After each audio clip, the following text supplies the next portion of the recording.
किसानों की तरफ से जंतर मंतर पर आंदोलन की इजाजत पर सुप्रीम कोर्ट की तलख टिप्पणी। कहा, आपने पूरे शहर का गला घोंट दिया, अब आपको अंदर आने की अनुमति चाहिए। धान की सरकारी खरीद आगे बढ़ने से फूटा किसानों का गुस्सा। करनाल के मार्केट कमेटी के दोनों गेटों पर चढ़ा ताला। दफ्तर के सामने धरने पर बैठा अन्नदाता। फिर खुले में नमाज अदा करने पर हुआ विरोध। गुरुग्राम में विरोध करने पहुंचे हिंदू संगठन। पुलिस की दखल के बाद शुरू हुई नमाज। जींद में 15 साल की छात्रा का दिन दहाड़े अपहरण करने की कोशिश। 3 युवकों ने बनाया था अपहरण का प्लान। सीसीटीवी में कैद हुई तस्वीरें। 2 किडनैपर गिरफ्तार, 1 हुआ फरार। फरीदाबाद पुलिस की हरिद्वार में बदमाशों के साथ झड़प मुठभेड़ के दौरान एक सिपाही की मौत। डकैतों को गिरफ्तार करने पहुंची थी पुलिस।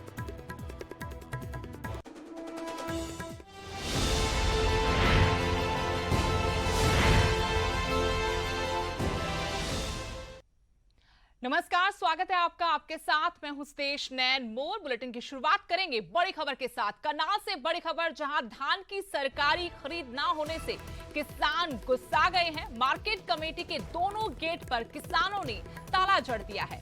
मार्केट कमेटी के दफ्तर के सामने किसान धरने पर बैठ गए हैं। पहले आज से धान की सरकारी खरीद शुरू होनी थी। अब केंद्र के फैसले के बाद 11 अक्टूबर से ही सरकारी खरीद धान की शुरू हो पाएगी। इस फैसले के बाद किसान काफी गुस्से में है। करनाल की तस्वीरें आपको दिखा रहे हैं, जहां धान की सरकारी खरीद आज ना होने से किसान गुस्से में आ गए। मार्केट कमेटी के दोनों गेट पर किसानों ने ताला जड़ दिया। मार्केट कमेटी के दफ्तर के सामने ही किसान धरने पर बैठ गए हैं। पहले आज से क्योंकि सरकारी खरीद शुरू होनी थी धान की, लेकिन केंद्र सरकार ने फैसला किया। फैसला ये हुआ कि अब हरियाणा पंजाब में 11 अक्टूबर से धान की सरकारी खरीद होगी, जो किसानों को रास नहीं आ रहा। उनकी मांग है कि सरकारी खरीद शुरू की जाए। धान अनाज मंडियों में पहुंचनी शुरू हो गई है। ऐसे में किसान उसे अपने घर नहीं रख सकते। किसानों में काफी गुस्सा है। तस्वीरें आपको दिखा रहे हैं, करनाल की तस्वीरें हैं, जहां धान की आज से सरकारी खरीद ना होने से किसान गुस्से में आ गए। मार्केट कमेटी के दोनों गेट पर किसानों ने ताला जड़ दिया, नारेबाजी की। मार्केट कमेटी के दफ्तर के सामने ही किसान नारेबाजी करते हुए धरने पर बैठ गए। धान की आज से सरकारी खरीद शुरू होनी थी, लेकिन केंद्र सरकार ने फैसला करते हुए तारीख को आगे बढ़ा दिया। अब केंद्र के फैसले के बाद धान की सरकारी खरीद 11 अक्टूबर से होगी।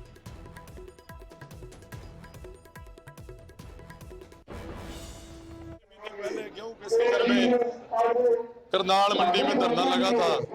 उसी प्रकार इस किसान विरोधी सरकार ने जो ताली बार फुटबॉल लेके आए हैं, सरकारी खरीद 1 की बजाय 11 तारीख से चलेगी, उसके खिलाफ भी आज हमने यहाँ पर ताला लगा दिया है दफ्तर को। करनाल से मेरे सहयोगी हिमांशु नारंग भी जुड़े हैं फोन लाइन से और जानकारी अपडेट लेंगे। हिमांशु, किसानों में काफी गुस्सा केंद्र सरकार के फैसले के बाद, क्या अभी भी किसान धरना प्रदर्शन कर रहे हैं? हाँ बिल्कुल सुदेश, अगर बात की जाए करनाल की अनाज मंडी की, तो मार्केट कमेटी के बाहर अभी भी किसान धरने पर बैठे हैं। जो दोनों गेट हैं वहां पर ताले लगा दिए गए हैं। उम्मीद है ये धरना प्रदर्शन आज भी जारी रहेगा और कल भी जारी रहेगा। एक बात ये भी सामने निकल कर आई है कि कल बीजेपी नेताओं के घरों का भी घेराव किया जा सकता है, क्योंकि किसानों ने साफ कह दिया है कि एक तो जो धान की खरीद है वो 11 तारीख समय कर दिया गया है, तो ऐसे में 11 तारीख बहुत ज्यादा समय है और किसानों को परेशानी हो सकती है। बारिश अगर हो जाती है तो फिर धान की जो फसल है वो भी खराब हो सकती है। एक मांग जिस पर और किसान डटे हुए हैं वो ये है कि सरकार ने एक सीमित कर रखा है कि 1 एकड़ के अंदर 25 क्विंटल धान ही खरीदी जाएगी, और कुछ कुछ जो किस्म होती है धान की वो ऐसी होती है जिसमें 30 क्विंटल धान भी हो जाती है। तो किसान चाहते हैं जितनी भी धान की फसल खेत के अंदर लगती है तो वो वहां पर सरकार को खरीदनी चाहिए। हालांकि परेशानी इसलिए भी बनी हुई है क्योंकि बारिश का भी डर है, साथ ही साथ ये भी डर है धान की फसल कहीं सूख ना जाए, तो इसलिए किसानों ने मार्केट कमेटी के दोनों गेटों को ताला लगा दिया है और प्रशासन के अधिकारी लगातार समझाने का प्रयास जरूर कर रहे हैं, लेकिन ये धरना प्रदर्शन शायद कल भी जारी रह सकता है। लेकिन हिमांशु, आपसे जानना चाहते हैं कि क्या यहाँ पर कोई बड़ा किसान चेहरा भी नजर आ रहा है, क्योंकि आपने कहा कि ये धरना प्रदर्शन कल भी जारी रह सकता है। किसान अपनी मांग पर अड़े हुए हैं। उधर सरकार का फैसला आ चुका कि 11 अक्टूबर को ही सरकारी खरीद शुरू हो पाएगी। हालांकि बड़ा चेहरा कोई भी वहां पर नजर नहीं आया है, लेकिन गुरनाम सिंह चढ़ूनी ने अपने एक वीडियो संदेश के जरिए तमाम करनाल के किसानों को ये बात समझा दी है कि आप वहां पर डटे रहें। अगर आप वहां नहीं डटेंगे तो फिर क्या कहते हैं, जो हमारी मांगे हैं वो सरकार तक नहीं पहुंच पाएंगी। आने वाले दिनों में शायद हो सकता है कि गुरनाम सिंह चढ़ूनी पहुंच जाएं 1 या 2 घंटे के लिए और वहां पर किसानों को मोटिवेशन दे दें या उनके नाम एक संदेश दे दें, लेकिन फिलहाल करनाल जिले के सभी किसान वहां पर पहुंचे हुए हैं। समस्या इसलिए भी बनी हुई है क्योंकि मजदूर भी कल हड़ताल पर चले गए हैं, क्योंकि उनकी मजदूरी जो 12 रुपए 57 पैसे के आसपास थी वो घटाकर 8 रुपए 56 पैसे के आसपास कर दी है, यानी कि उसमें 4 रुपए की जो है कटौती की गई है सरकार की तरफ से। उधर राइस सेलर्स भी तमाम अपनी मांगों को लेकर अड़े हुए हैं। सुदेश, एक बात साफ है, चाहे धान की फसल का समय हो या फिर गेहूं की फसल का समय हो, जब भी ये समय आता है तो मंडी के अंदर इसी तरीके के हालात देखने को मिलते हैं। बिल्कुल बिल्कुल, लेकिन इस बार क्योंकि किसान पहले से लामबंद है सरकार के खिलाफ, तो ये मामला और ज्यादा तूल पकड़ता जा रहा है। शुक्रिया हिमांशु तमाम जानकारी के लिए। तो करनाल से और जानकारी अपडेट हमारे सहयोगी ने दी कि यहाँ पर किसान अभी भी धरना प्रदर्शन कर रहे हैं। मार्केट कमेटी के दोनों गेट पर अभी भी ताला जड़ा हुआ है। नाराजगी किसानों में इस बात को लेकर है कि धान की सरकारी खरीद आज से शुरू होनी थी, जबकि केंद्र ने फैसला दिया है कि 11 अक्टूबर से ही अब सरकारी खरीद शुरू होगी। इसी फैसले का किसान विरोध कर रहे हैं।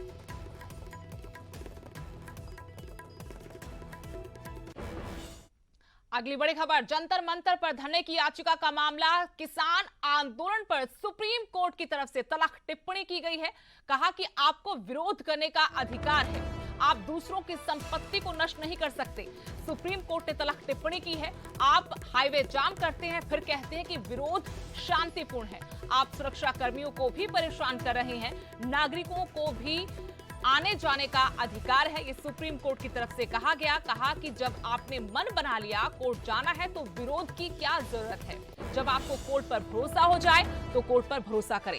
सुप्रीम कोर्ट की तरफ से आज ये तल्ख टिप्पणी की गई है। आपको बड़ी खबर बताएं, जंतर मंतर पर धरने की याचिका का मामला था। इसमें सुप्रीम कोर्ट ने कहा कि आपको विरोध करने का अधिकार है, आप दूसरों की संपत्ति नष्ट नहीं कर सकते। आप हाईवे जाम करते हैं और फिर कहते हैं कि आपका विरोध शांतिपूर्ण है। आप सुरक्षा कर्मियों तक को परेशान कर रहे हैं, नागरिकों को भी आने जाने का अधिकार है। जब आपने मन बना लिया कोर्ट जाना है तो विरोध की क्या जरूरत है। इसके अलावा सुप्रीम कोर्ट ने कहा जब आपको कोर्ट पर भरोसा हो जाए तो कोर्ट पर भरोसा करें।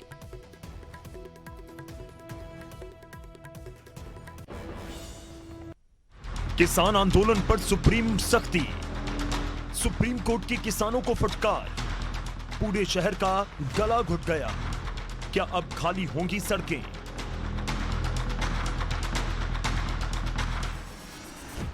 पिछले 10 महीने से दिल्ली की सरहदों पर किसानों का आंदोलन चल रहा है। हाईवे जाम है, सड़कें बंद हैं और कारोबार ठप हो चुका है। किसान कृषि कानून रद्द करने की मांग पर अड़े हुए हैं और सरकार कानूनों में संशोधन करने पर। सरकार और किसानों के इस गतिरोध के बीच अब सुप्रीम कोर्ट ने किसान आंदोलन पर सख्त टिप्पणी की है। किसान महापंचायत की तरफ से जंतर मंतर पर सत्याग्रह करने की इजाजत मांगने के लिए एक पिटीशन लगाई गई और सुनवाई करते हुए अदालत ने किसानों को फटकार लगाई। अदालत की तरफ से कहा गया कि विरोध करने का अधिकार है, लेकिन संपत्ति का नुकसान करने का नहीं। एक तरफ शहर का गला दबाया हुआ है, दूसरी तरफ शहर में धरने की मांग कर रहे हैं। क्या शहर के लोग अपना बिजनेस बंद कर दें? क्या आप न्यायिक व्यवस्था का विरोध कर रहे हैं?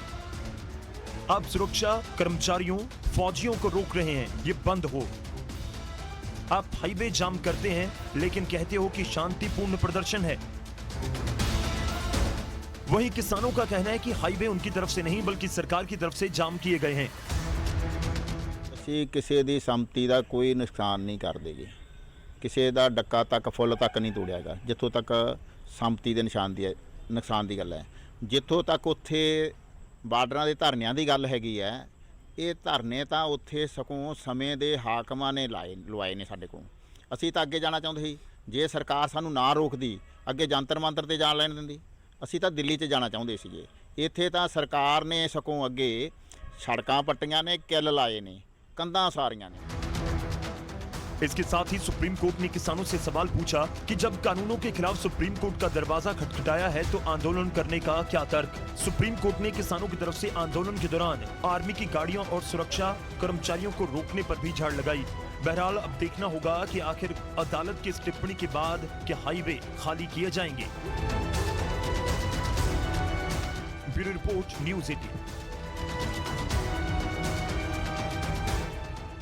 अगली बड़ी खबर गुरुग्राम से, जहां एक बार फिर से नमाज को लेकर विरोध हुआ है। जुमे की नमाज को लेकर गुरुग्राम में हाई अलर्ट जारी करना पड़ गया।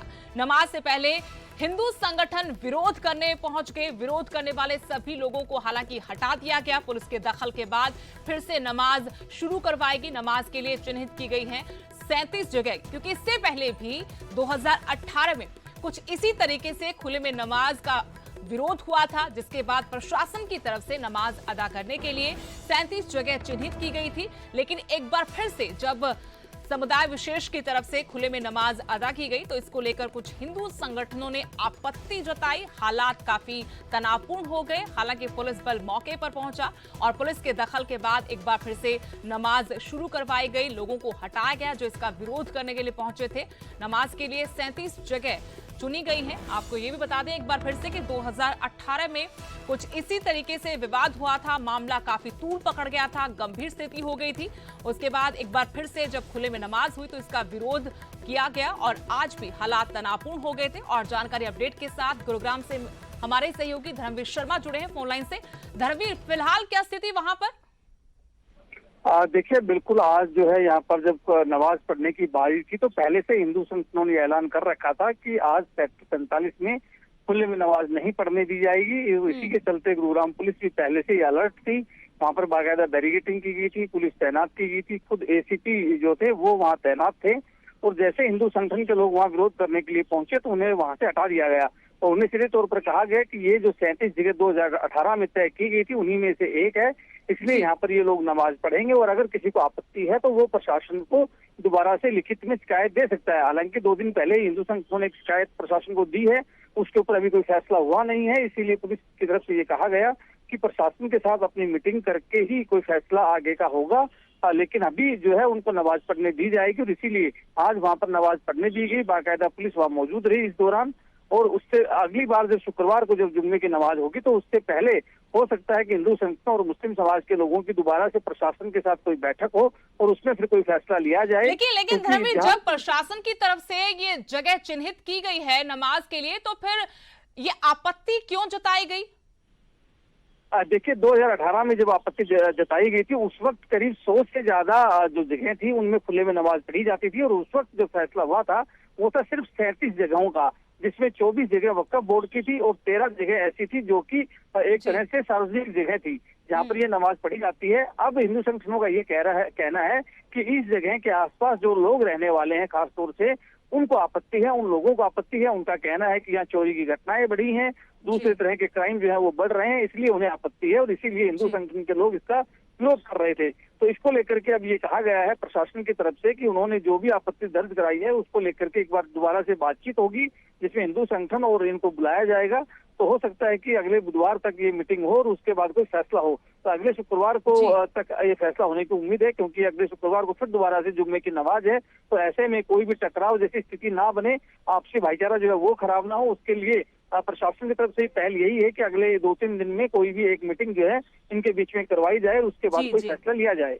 शुक्रिया धर्मवीर जानकारी देने के लिए। तो खुले में नमाज अदा करने का ये मसला था जिसको लेकर एक बार फिर से हिंदू संगठनों की तरफ से आपत्ति दर्ज कराई गई और यहां नमाज अदा करने का विरोध किया। हालांकि प्रशासन ने कहा कि ये जगह चिन्हित करके दी गई थी 2018 में जब विवाद हुआ था, लेकिन इस बार हिंदू संगठनों ने कहा कि जो आसपास के लोग हैं वो इस बात से परेशान है। यहाँ पर अपराध लगातार बढ़ता जा रहा है। इस पर प्रशासनिक अधिकारियों ने कहा कि आप प्रशासन के साथ फिर से बैठक करें, अपनी आपत्ति लिखित में दर्ज करवाएं और प्रशासन के साथ अगले हफ्ते कभी भी इनकी मुलाकात हो सकती है, बैठक हो सकती है। हरियाणा में बेटियों की सुरक्षा पर एक बार फिर से सवाल खड़े हो रहे हैं। खबर जींद से, जहां एक 15 साल की छात्रा का दिन दिहाड़े अपहरण करने की कोशिश की गई। 3 युवकों ने साइकिल पर स्कूल जा रही लड़की को जबरदस्ती बाइक पर बिठाने की कोशिश की तो छात्रा ने शोर मचाया, जिसके बाद युवक कुछ समझ नहीं पाए और वो मौके से फरार हो गए। पूरी घटना सीसीटीवी में कैद हुई है। वहीं सीसीटीवी फुटेज के आधार पर पुलिस ने 2 आरोपियों को गिरफ्तार कर लिया है और एक अभी भी फरार है। तस्वीरें आपको दिखा रहे हैं किस तरीके से ये बाइक सवार बदमाश एक लड़की को जबरन अपने साथ बाइक पर बिठा रहे थे। जब लड़की ने शोर मचाया तो वो वहां से भाग निकले। ये पूरी घटना वहां लगे सीसीटीवी में कैद हुई है। स्कूल ये लड़की जा रही थी और साइकिल से 3 बदमाश मौके की ताक में थे और इन्होंने जबरन इस बच्ची को अपनी बाइक पर बिठाने की कोशिश की, लेकिन बच्ची ने जब विरोध किया, शोर मचाया तो ये वहां से भाग निकले और किसी तरीके से बच्ची की जान जरूर बच गई। लेकिन एक बड़ा सवाल जरूर है बेटियों की सुरक्षा पर।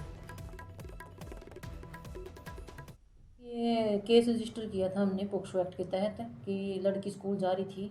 उस टाइम उस लड़कों ने उसको उठाने की कोशिश की थी, जिसमें हमने मामला दर्ज कर लिया था। मामला दर्ज करने के बाद इन्वेस्टिगेशन के दौरान अब 2 लड़कों को अरेस्ट किया है। एक लड़का भी फरार है, अभी उसकी तलाश जारी है। तो लड़की नाबालिग थी या फिर? लड़की अभी नाबालिग है और इसके जो लड़की स्कूल में आती थी, आते जाते उसको पहले भी उसने अभी उसको इन्वेस्टिगेट किया लड़के ने, अभी आते जाते उसको वहीं भी है जो वहाँ पर सीसीटीवी कैमरे भी लगे, उसकी फुटेज भी ली है। फुटेज के आधार पर 2 लड़कों को अरेस्ट कर लिया गया।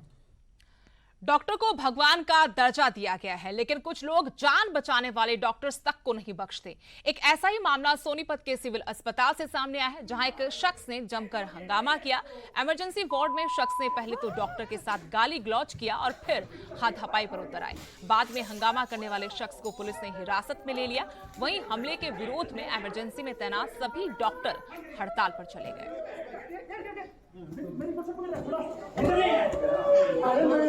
तेरी नौकरी तो मैं खा के रहूंगा।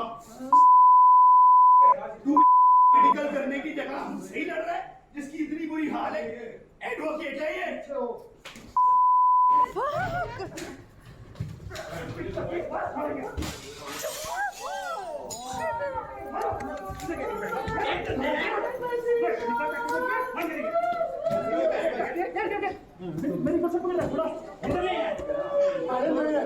मीडिया के सामने बताऊंगा पूरी। अभी मीडिया पहले आएगी, जज बाद में आएगा। मैं मारता हूँ? मेरा हाल तो देख डॉक्टर, मेरी बना तो ले एक बार वीडियो। तेरी नौकरी तो मैं नाम बता रहा था कुछ, उसके बाद लड़ाई कर रहा है। यहाँ पुलिस वाला आया, पुलिस वाले से लड़ाई करने लगा। पुलिस वाले कपड़े फाड़ दिए जो ऑन ड्यूटी था। उसके बाद गार्ड आए, उनकी सब बदसलूकी। डॉक्टर को गंदी गंदी गाली दे रहा, डॉक्टर। उसके बाद यहाँ लेडीज स्टाफ थी, उनको भी गालियाँ दे रहा है, सबको डॉक्टर को भी गाली दे रहा है। फिर डॉक्टर के साथ लड़ाई किया, बाहर गया। उसने डॉक्टर को फिर पकड़ वगैरह धक्का उक्का दिया। डॉक्टर को विंडो पे लगा। डॉक्टर विंडो पे लगने के बाद डॉक्टर को चोट भी आई भाई, मुझे मेरे पीछे से भी चोट आ रखी, मुझे यहाँ भी चोट आ रखी। खबर फरीदाबाद से, जहां एक पुलिस के जवान की बदमाशों के साथ मुठभेड़ में मौत हो गई। मिली जानकारी के मुताबिक फरीदाबाद पुलिस कुछ दिन पहले हुई डकैती के मामले में बदमाशों को गिरफ्तार करने हरिद्वार पहुंची थी, जहां पुलिस और बदमाशों के बीच मुठभेड़ हो गई।